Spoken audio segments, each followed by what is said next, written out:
Well, thank you and good evening. So, there's one thing which keeps amazing me about technology, which is as we develop technology further and further, it starts to disappear.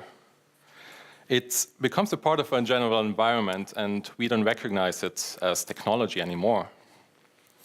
So, if you look around you, you will find many examples of this. This house we're in, the streets and cars outside of this building. These are all technologies that have disappeared, and nobody outside of professionals thinks about them as technology anymore. So let me ask you this. Who in this room has used an elevator in the last 7 days? It's interesting what just happened, because most of you had a really hard time to think about whether you actually used an elevator or not. So the elevator is already an integral part of our environment. We don't think about it. We just enter an elevator, push a button, and off we go. But this wasn't always the case. Before electronics, over a century ago, riding an elevator was a completely different story. Early elevators were heavy machinery, primarily used in factories and industries. You have to imagine large steam-powered machines with the rise of taller buildings and skyscrapers, these industrial machines slowly moved into civilian buildings. The first commercial passenger elevator, as far as I remember, was installed in New York in 1857. And as you can imagine, technology was not really mature, and the industrial origin of these machines didn't make this easier. Along with mechanical failures, early elevators were extremely difficult to use. They had a lever to control speed and direction, and of course, if you fail to stop the elevator or fail to stop at the right position, you win for hell of a ride. It was almost an art and acquired skill to correctly operate an elevator. And accidents were a nearly everyday occurrence. If you had opened the papers at that time, there were almost daily reports on deaths in early elevators. People were falling down shafts, being crushed between elevators or between floors. And the change was needed, and businesses slowly started using operators who ensured safe transportation of the passengers and automated the complex and sometimes dangerous mechanisms of an elevator. Later on, the operators were also responsible for announcing the floors and shops to the passengers. For example, a customer would enter an elevator, tell the operator what they were looking for, and the operator could tell him exactly where to go.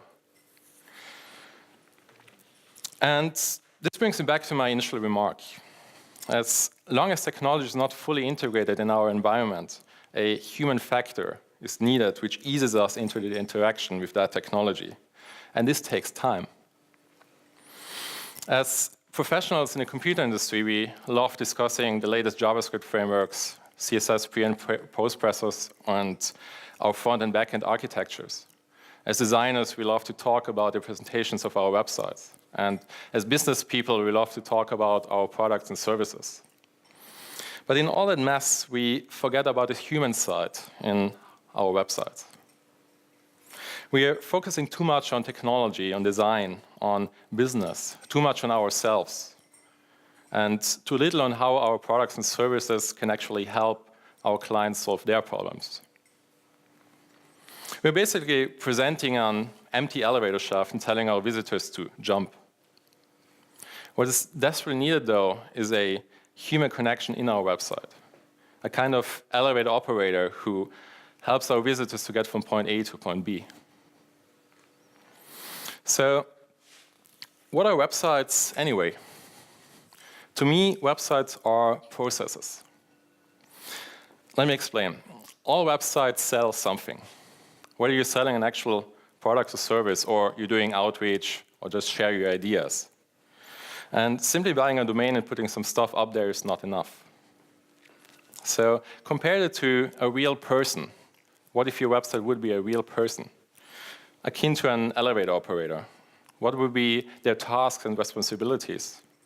How would they react if a visitor came up to them and talked to them? And what if a visitor asked, "Can you help me?"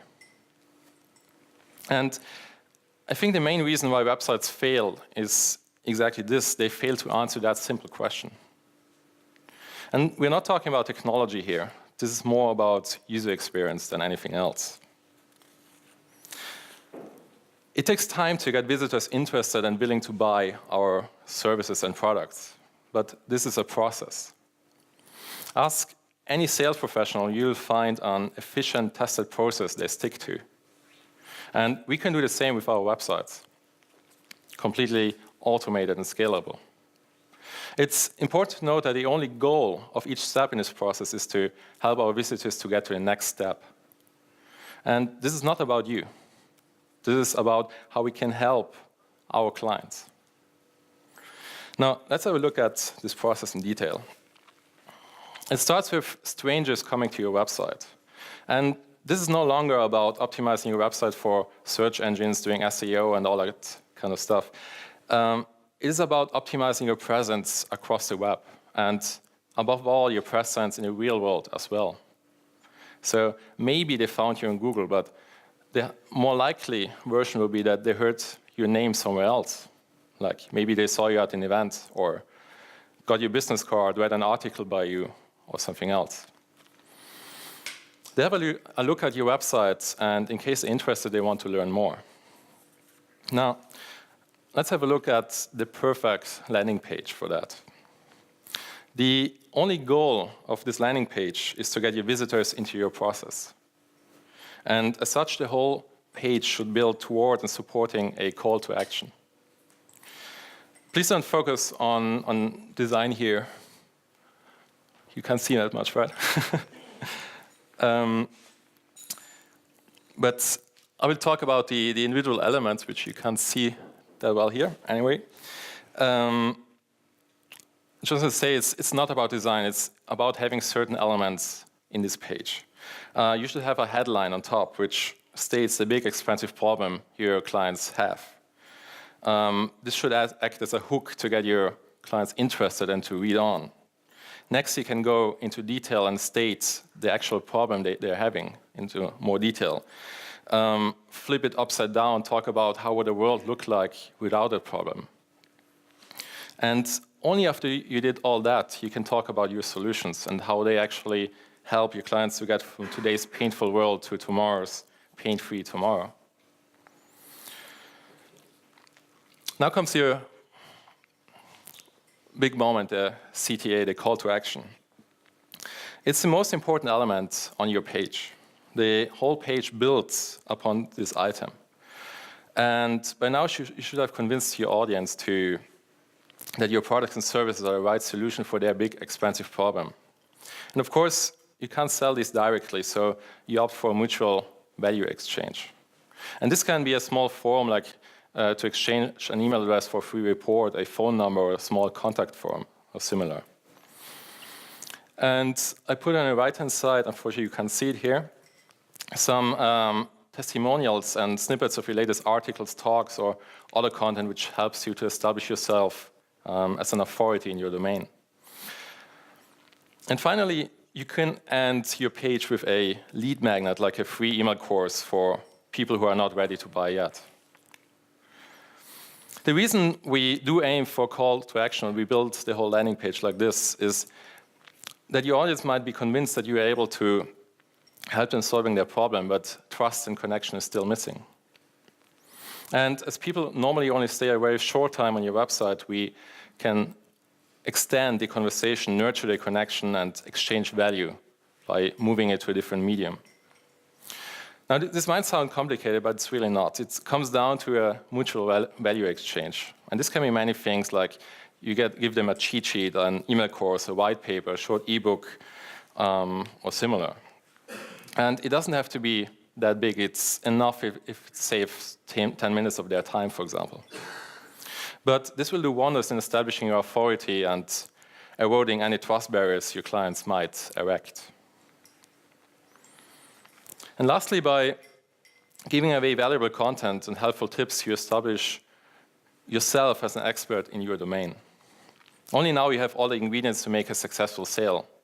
And this being a process, it can be fully automated and scaled up. Again, don't think too complicated about this thing here. It's enough to send a few emails, for example, sharing articles you find interesting or helpful, or talking about a recent project you did, or just share something you learned. After all, you're the expert in your domain. And I'm not talking here about these spammy newsletters, which of course nobody reads. But it's more something like a personal email. This email, for example, was a fully automated personal email a client of mine sent out. And it was filled in with data on a certain lead, but sent out to a huge list. And of course, personalized to everyone in that list. And of course, there are many more advanced and fancy things you can do, like automated email courses, automated qualifications, complete workflows, follow-ups, and so on and so on. But for a basic version, it's enough to follow this process. Because the thing is, nobody is able to explain his idea or vision in just a few seconds. But following this process, you get one very important thing, which is time. And with time in your hands, you can give your clients value, help them, and stay in contact.